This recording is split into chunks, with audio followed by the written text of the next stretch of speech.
Hey there, and welcome to dealing with flex, which seems like the most diabolically painful, uninteresting thing, but it is kind of essential when dealing with this stuff. And you'll find the longer the piece, the more flex. So, for instance, this is a 9er, and it's got quite a lot of flex in it.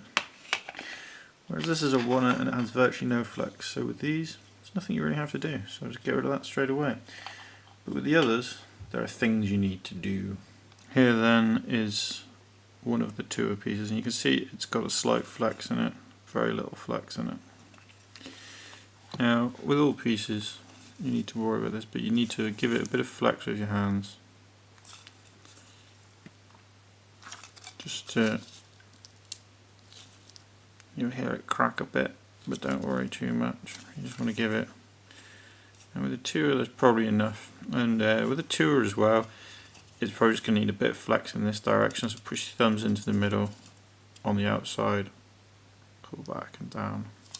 In some respects it can be better to do this sooner after the date I've let everything dry properly in theory. Also make sure you give everything a damn good rub off like this before you but now you should start to just work your way along the whole piece. Well, this becomes more apparent with others later, but that would be enough, and then it just needs squashificating under a load of heavy books, so we need sandwiching between paper. So next we start dealing with a 3er. See, a 3er then, it has a lot more flex in it. Also you start having to worry about rotational flex. So just first up, just bend it. You can hear it creak, it's fine. You'll also notice that the longer it is, that starts to straighten out straight away, right? So I'm just flexing here, but you might need to flex in the middle a bit, flex at the ends a bit, flex at each end. You might find that if you put it down on a flat surface it doesn't sit flat at this point, in which case you might need to also twist it corner to corner. Corner to corner. This should help to get it mostly flat again. What you want is so that it's not got, so I have to find a flat bit on my mat because my mat's not actually flat. Bad mat, bad me. That's what you get leaving mat next to hot things. Don't do it. When you've got it mostly flat like this, again, it just needs to be squishificated under a big book. Well, actually, I'll probably put several pieces under several books, but make it as heavy as I possibly can. And you need to squish it one way, and then squish it the other. Here then we have a room tile, and again, it will need flexing. This time putting in flexing corner to corner, corner to corner. And also, just so you know, this works because that's how you stretch paper. Is you stretch paper by soaking it. You normally use cow gum to stick it down, but a lot of people use masking tape these days. You stick it to a board, and you soak the whole of the paper once it's stuck to the board, just from the top down, and then you dry out the middle and leave it damper at the edges.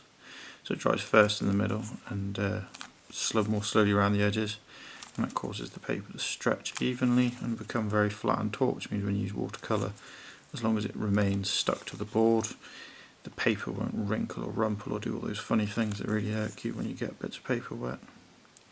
So as you can see though, I'm flexing all the way around, so I should start getting, here you see still curves, so now I'm just going to, and sometimes when you're doing this, just don't worry about the borders too much. It's more important that it lies flat.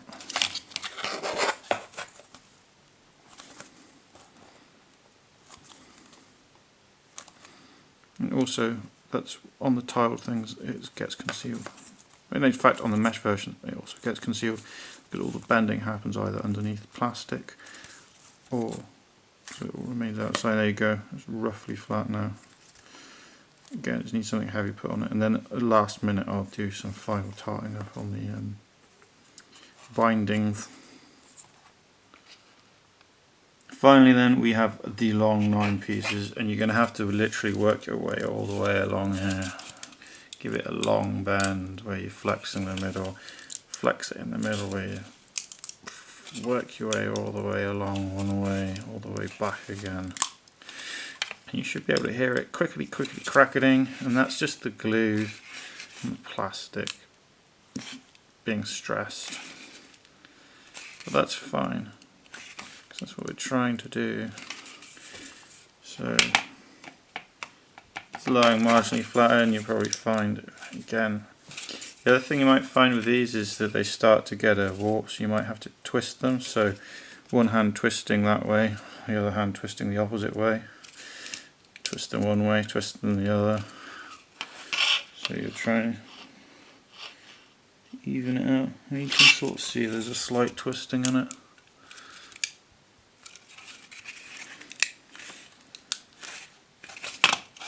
Ultimately what we want to see, it's rising off still.